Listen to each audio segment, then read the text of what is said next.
आप जानते हैं कि देश में लॉकडाउन चल रहा है और ऐसे में कुछ जरूरी खबरें हैं जिनको आपको जरूर जान लेना चाहिए।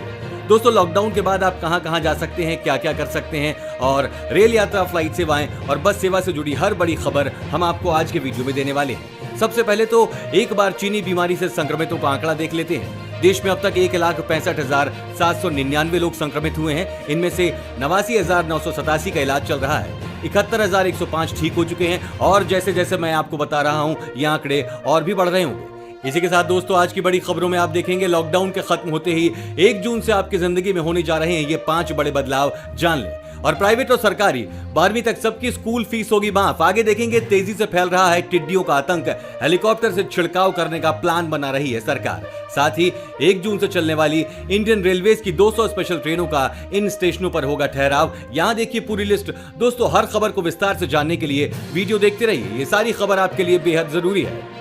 लेकिन उससे पहले इस वीडियो को बनाने में मुझे बहुत मेहनत लगती है और इस मेहनत के लिए वीडियो को आप एक छोटा सा लाइक जरूर कर दीजिए। फटाफट से आपको ले चलते हैं हमारी आज की सबसे पहली और बड़ी खबर की तरफ। लॉकडाउन के खत्म होते ही 1 जून से आपकी जिंदगी में होने जा रहे हैं ये 5 बड़े बदलाव। अगले महीने से आपके जीवन में बहुत कुछ बदलने जा रहा है दोस्तों। इनमें ration card, rail, roadways, gas cylinder और फ्लाइट तक में बदलाव शामिल है। भारतीय रेलवे फिलहाल श्रमिक और स्पेशल ट्रेनों का संचालन कर रहा है। 1 जून से रेल मंत्रालय ने 200 ट्रेनों को चलाने की घोषणा कर दी है। इन ट्रेनों के लिए रिजर्वेशन भी शुरू हो गए हैं और वहीं देश भर में राशन कार्ड के लिए 1 जून से वन नेशन वन कार्ड की योजना पूरी तरह से लागू हो जाएगी। फिलहाल ये स्कीम 20 राज्यों में शुरू होगी। इस स्कीम का यह फायदा होगा कि राशन कार्ड किसी भी राज्य में बना हो, उसका राशन खरीदने के लिए उपयोग दूसरे राज्य में भी हो सकता है। इससे गरीबों को बहुत फायदा पहुंचेगा। Low budget airline company Go Air भी 1 जून से अपनी उड़ानों को शुरू करने जा रही है। तेल कंपनियां हर माह की पहली तारीख को गैस सिलेंडर की कीमतों में बदलाव करती हैं। ऐसे में इस बार भी यह बदलाव होगा। हो सकता है कि इस बार गैस सिलेंडर की कीमत कम हो जाए।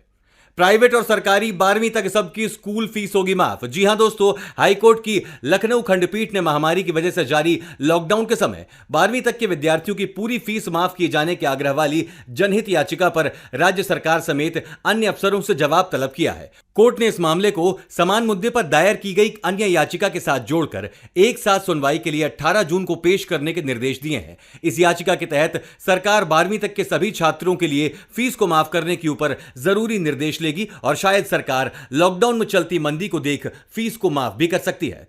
दोस्तों, इस चैनल पर हम आपको देश और दुनिया भर की सबसे बड़ी खबरें सबसे पहले बताते हैं। अगर आपको भी दुनिया भर की खबर सबसे पहले चाहिए तो चैनल को बिना भूले नीचे दिए गए लाल बटन को दबाकर सब्सक्राइब जरूर कर दें और बेल आइकन प्रेस कर दें। दोस्तों, एक बहुत बड़ी खबर है। मोदी सरकार बेरोजगारों को हर माह दे रही है 3,500 रुपए। यह खबर आपने भी कहीं ना कहीं जरूर सुनी होगी। मीडिया में बेरोजगार भत्ता योजना के तहत भारत सरकार द्वारा सभी बेरोजगारों को प्रतिमाह 3,500 रुपए दिए जाने की खबर चल रही है। सरकार के दावों के साथ ही जानकारी काफी समय से वायरल हो रही है। इस खबर को एक ट्विटर अकाउंट पर पोस्ट किया गया और सैकड़ों लोग इसे शेयर करने लगे। यहां तक कि कुछ न्यूज साइट्स ने भी इस पर खबर चला दी। अब इस खबर से जुड़ी चौंका देने वाली जानकारी सामने आई है। Press information bureau fact check ने इस मैसेज को फेक बताया है। दोस्तों, लॉकडाउन के समय में भाजपा सरकार ने कई सारी मुहिम चलाई है और ऐसे में काफी सारे फेक मैसेजेस व्हाट्सएप और फेसबुक जैसे प्लेटफॉर्म पर जारी हो रहे हैं और इसी तरह का मैसेज ट्विटर पर भी आया था। दोस्तों, जब तक सरकार की तरफ से कोई पक्की सूचना ना आए तब तक ऐसे मैसेज पर भरोसा मत करिए। तेजी से फैल रहा है टिड्डियों का आतंक, हेलीकॉप्टर से छिड़काव करने का प्लान बना रही सरकार। केंद्रीय कृषि मंत्री नरेंद्र सिंह तोमर ने एक उच्च स्तरीय बैठक में टिड्डी नियंत्रक अभियानों की समीक्षा की और कहा कि इस अभियान के लिए ब्रिटेन से 15 स्प्रेयर आ जाएंगे। इसके बाद 45 और स्प्रेयर खरीदे जाएंगे। मंत्रालय के एक कथन के अनुसार ऊंचे पेड़ों और दुर्गम स्थानों पर कीटनाशकों के छिड़काव के लिए ड्रोन की तैनाती की जाएगी। हेलीकॉप्टर से हवाई छिड़काव किया जाएगा। तोमर ने कहा कि सरकार इस समस्या को पूरी गंभीरता से ले रही है। उन्होंने कहा कि राज्यों के साथ मिलकर सभी आवश्यक कदम उठाए जा रहे हैं। राज्यों को परामर्श जारी किया जा चुका है। इस वीडियो को देखते रहिए दोस्तों, क्योंकि आगे आने वाला है अगर भारत चीन युद्ध हुआ तो रूस किसका साथ देगा, आप भी जानिए। 1 जून से चलने वाली इंडियन रेलवेज की 200 स्पेशल ट्रेनों का इन स्टेशनों पर होगा ठहराव। रेलवे की ओर से दी गई जानकारी के अनुसार 1 जून से परिचालित होने वाली 200 स्पेशल ट्रेनों के लिए आधिकारिक वेबसाइट और मोबाइल ऐप के अलावा चुनिंदा रेलवे स्टेशनों के काउंटर, पोस्ट ऑफिस, यात्री टिकट सुविधा केंद्र, आधिकारिक एजेंट, पैसेंजर रिजर्वेशन सिस्टम और कॉमन सर्विस सेंटर से टिकटों की बुकिंग करवा सकते हैं। इन सब के बीच सबसे बड़ी बात यह भी है कि इन 200 ट्रेनों में सफर करने वाले यात्रियों में शायद इस बात को लेकर अंदेशा भी बना होगा कि जिस स्टेशन पर वो उतरना चाहते हैं उस पर उनकी गाड़ी ठहरेगी भी या नहीं। दक्षिण भारत से से उत्तर भारत की ओर आने वाली रेलगाड़ियां यात्रा के दौरान नीचे दिए गए स्टेशनों पर रुकेंगी। अगर भारत चीन युद्ध हुआ तो रूस किसका साथ देगा?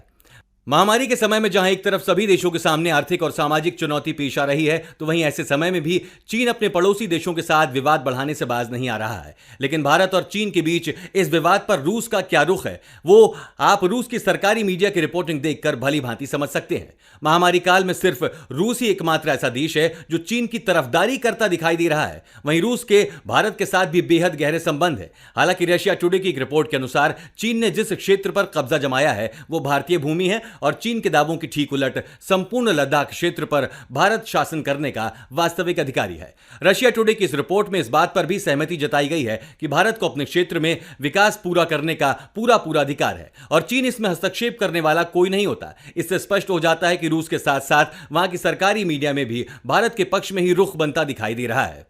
इसी के साथ दोस्तों आप आगे की बड़ी खबरों में देखने वाले हैं, रेलवे में कई पदों पर वैकेंसी, सिर्फ इंटरव्यू से मिलेगी नौकरी। पूरी जानकारी के लिए देखते रहिए। साथ ही देखेंगे लॉकडाउन में भी दिल्ली गुरुग्राम बॉर्डर पर जाम, पास वालों को भी एंट्री नहीं दी गई। पूरा मामला देखने के लिए वीडियो को देखते रहिए दोस्तों। और योगी सरकार की तरफ से बड़ा कदम, 7.5 लाख श्रमिकों को रोजगार देने का प्लान। रेलवे में कई पदों पर वैकेंसी निकली है। रेलवे में नौकरी की चाह करने वालों के लिए कई पदों पर वैकेंसी निकली है। ईस्टर्न रेलवे के हावड़ा डिवीजन स्थित ऑर्थोपेडिक हॉस्पिटल में कॉन्ट्रैक्ट मेडिकल प्रैक्टिशनर और नर्सिंग सुपरिटेंडेंट के पदों पर भर्तियां की जानी है। भर्ती कुल कॉन्ट्रैक्ट मेडिकल प्रैक्टिशनर के 10 और सुपरिटेंडेंट के 40 पदों पर भर्तियां होनी है। कुल 50 पदों पर भर्ती के लिए आवेदन चल रहे हैं और आवेदन करने की आखिरी तारीख नजदीक है। इन पदों पर इच्छुक और योग्य उम्मीदवार 31 मई तक आवेदन कर सकते हैं। इच्छुक और उम्मीदवारों को अप्लाई करने के लिए ऑफिशियल वेबसाइट www.er.indianrailways.gov.in पर जाना होगा। वहीं दोस्तों एक बहुत बड़ी खबर आ रही है, चीन से सीमा विवाद पर पीएम मोदी अच्छे मूड में नहीं है। इसकी पुष्टि खुद अमेरिका के प्रेसिडेंट डोनाल्ड ट्रंप ने की है। भारत चीन सीमा विवाद पर अमेरिकी राष्ट्रपति डोनाल्ड ट्रंप का बड़ा बयान आया है। ट्रंप ने कहा है कि भारत और चीन के बीच बहुत बड़ा विवाद है। दोनों देशों के पास बड़ी आबादी और ताकतवर सेनाएं हैं। मैंने प्रधानमंत्री नरेंद्र मोदी से बात की। चीन के साथ जो चल रहा है उसको लेकर वो अच्छे मूड में नहीं है। मौजूदा स्थिति को लेकर दोनों देश खुश नहीं है। व्हाइट हाउस के ओवल ऑफिस में रिपोर्टर्स से बात करते हुए ट्रंप ने कहा कि मैं प्रधानमंत्री मोदी को काफी पसंद करता हूं। ट्रंप भारत चीन के बीच विवाद सुलझाने के लिए मध्यस्थता की पेशकश भी कर चुके हैं। लॉकडाउन में भी दिल्ली गुरुग्राम बॉर्डर पर जाम, पास वालों को भी एंट्री नहीं दी गई। चीनी बीमारी के बढ़ते मामलों को लेकर हरियाणा सरकार ने दिल्ली से सटे बॉर्डर को एक बार फिर सील कर दिया है। गुरुवार रात को यह फैसला लिया गया, लेकिन शुक्रवार की सुबह इसका असर बॉर्डर इलाकों में दिखा। दिल्ली गुरुग्राम बॉर्डर पर शुक्रवार सुबह बड़ी संख्या में लोग जमा हुए और यहां लंबा जाम लग गया। बता दें कि गुरुवार को ही हरियाणा के गृह मंत्री अनिल विज ने इस आदेश को जारी किया था। उन्होंने कहा कि दिल्ली के साथ लगते जिले हरियाणा के लिए बहुत बड़ी चिंता है। हमारे 80% केस उन जिलों में हैं जो दिल्ली से सटे हैं। ऐसे में बेहद जरूरी है कि दिल्ली से सटे हरियाणा बॉर्डर को सील रखा जाए। गौरतलब है कि इससे पहले भी हरियाणा ने बॉर्डर को सील किया था, हालांकि बाद में खोल दिया गया था। लॉकडाउन 4.0 में केंद्र सरकार ने एक राज्य से दूसरे राज्य के सफर को अनुमति दी थी, लेकिन इसके लिए दोनों राज्यों की सहमति जरूरी थी। रेलवे से जुड़ी एक बहुत बड़ी खबर आई है दोस्तों। रेल में यात्रा करने वाले ध्यान से सुन लें। 31 मई को देश में लॉकडाउन का चौथा चरण खत्म हो जाएगा। 1 जून से रेलवे ने 200 नई ट्रेनों को परिचालन करने का फैसला किया है। जून महीने से रेल सफर को लेकर रेलवे ने कई बदलाव किए हैं। यात्री अब 30 दिन की जगह 120 दिन पहले एडवांस में टिकट बुक करा सकते हैं। लॉकडाउन के दौरान चलाई जा रही विशेष ट्रेनों के लिए जारी दिशा निर्देशों में बदलाव करते हुए भारतीय रेल ने यह कदम उठाया है। रिजर्वेशन की सुविधा ऑनलाइन बुकिंग के अलावा देश भर के 1,70,000 कॉमन सर्विस सेंटर और कुछ चुनिंदा रेलवे स्टेशनों के आरक्षण सेंटर पर मुहैया कराया। रेलवे में सामान्य दिनों में अग्रिम बुकिंग की समय सीमा 120 दिन की ही रहती है। योगी सरकार की तरफ से बड़ा कदम, 7.5 लाख श्रमिकों को रोजगार देने का प्लान। दूसरे प्रदेशों से लौट रहे प्रवासी श्रमिकों और कामगारों को रोजगार देने की रणनीति पर योगी सरकार तेजी से काम कर रही है। मुख्यमंत्री कार्यालय से मिली जानकारी के अनुसार 5 लाख एमएसएमई और 2.5 लाख रियल एस्टेट के माध्यम से रोजगार देने की तैयारी हो रही है। इसके लिए राज्य सरकार जल्द ही इंडियन इंडस्ट्रीज एसोसिएशन और राष्ट्रीय रियल एस्टेट विकास परिषद उत्तर प्रदेश के बीच शीघ्र ही समझौता होने जा रहा है। मुख्यमंत्री कार्यालय के अनुसार ये दोनों संस्थाएं एमएसएमई इकाइयों और अन्य उद्योगों तक पहुंच बनाएंगी। रियल एस्टेट के प्रोजेक्ट और एमएसएमई सेक्टर में किस तरह श्रमिकों की मांग है, इसका आकलन और श्रेणीकरण करेंगी। फिर स्किल मैपिंग डेटा बैंक के रिकॉर्ड से श्रमिकों व कामगारों को रोजगार दिलाया जाएगा। और इसी के साथ आप आगे देखने वाले हैं दोस्तों, रिलायंस इंडस्ट्रीज बना रही चीन से 3 गुना सस्ती पीपीई किट, 10,000 लोगों को मिला रोजगार और महामारी संकट के बीच मेट्रो परिचालन हुआ प्रारंभ। जाने पूरी खबर। दोस्तों, इससे पहले एक बहुत अच्छा मौका है आपके लिए। अगर आप भी कम बजट में एक बढ़िया स्मार्टफोन खरीदने की सोच रहे हैं तो हम आपके लिए कुछ ऐसे स्मार्टफोन्स लेकर आए हैं जो आपके लिए बेस्ट ऑप्शन साबित हो सकते हैं। सबसे पहले बात करेंगे नोकिया के बजट सेगमेंट में। नोकिया 1 काफी लोकप्रिय स्मार्टफोन है। इस फोन की कीमत 3,672 रुपए है। यह फोन 1 GB रैम और 8 GB इंटरनल स्टोरेज के साथ आता है। फोटोग्राफी के लिए इसमें 5 मेगापिक्सल का प्राइमरी और 2 मेगापिक्सल का सेल्फी कैमरा दिया गया है। और स्मार्टफोन सेगमेंट में लावा Z61 एक ऐसा स्मार्टफोन है जिसमें कई अच्छे फीचर्स देखने को मिलते हैं। इस फोन की कीमत 4,999 रुपए है, जो कि इसकी 1 GB रैम और 16 GB इंटरनल स्टोरेज वेरिएंट की है। फोटोग्राफी के लिए इसमें 8 मेगापिक्सल का प्राइमरी और 5 मेगापिक्सल का सेल्फी कैमरा दिया गया है। रिलायंस इंडस्ट्रीज बना रही चीन से 3 गुना सस्ती पीपीई किट, 10,000 लोगों को मिला रोजगार। महामारी के दौर में मुकेश अंबानी की रिलायंस इंडस्ट्रीज ने चीन से 3 गुना सस्ती और बेहतर पीपीई किट बनाना शुरू कर दी है। यह किट अंतर्राष्ट्रीय मानकों के अनुरूप और बेहतर गुणवत्ता की है। कंपनी के सिलवासा प्लांट में रोजाना 1 लाख पीपीई किट बनाई जा रही हैं। पीपीई किट डॉक्टर्स, नर्स और स्वास्थ्य कर्मियों के अलावा पुलिस और सफाई कर्मचारियों जैसे फ्रंटलाइन वॉरियर्स को संक्रमण से बचाती हैं।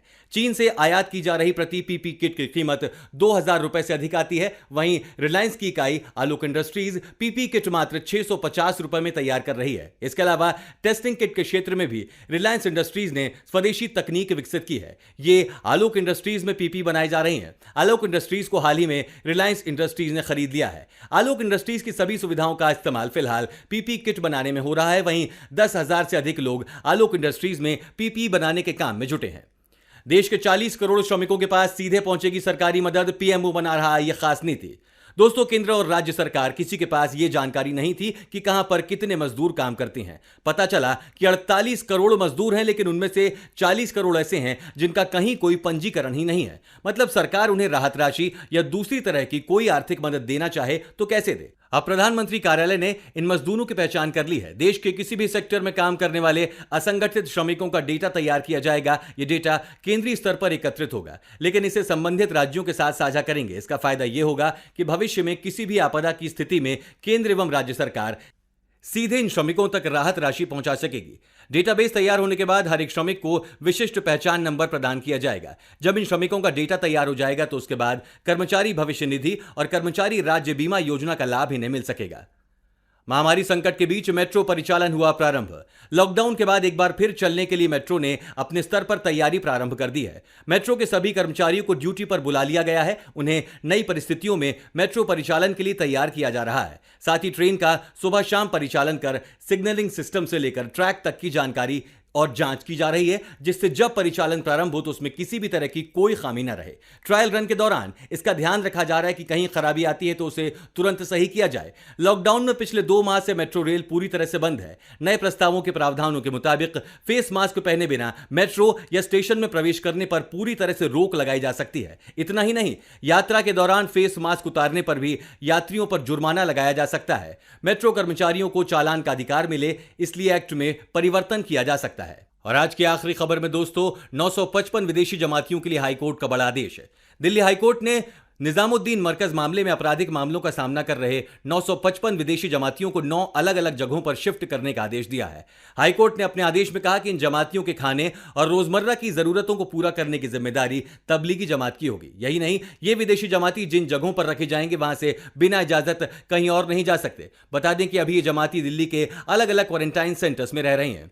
दोस्तों, हमें नीचे कमेंट करके जरूर बताएं कि आपकी सरकार के लिए क्या सलाह है कि उन्हें कैसे लॉकडाउन के बाद स्थिति को संभालना चाहिए। अपना जवाब नीचे कमेंट करके जरूर बताएं। और साथ ही अगर आपको ऐसे ही न्यूज हर रोज अपने मोबाइल फोन पर चाहिए तो बिना भूले हमारे चैनल को नीचे दिए गए लाल बटन को दबाकर सब्सक्राइब जरूर कर दें। धन्यवाद।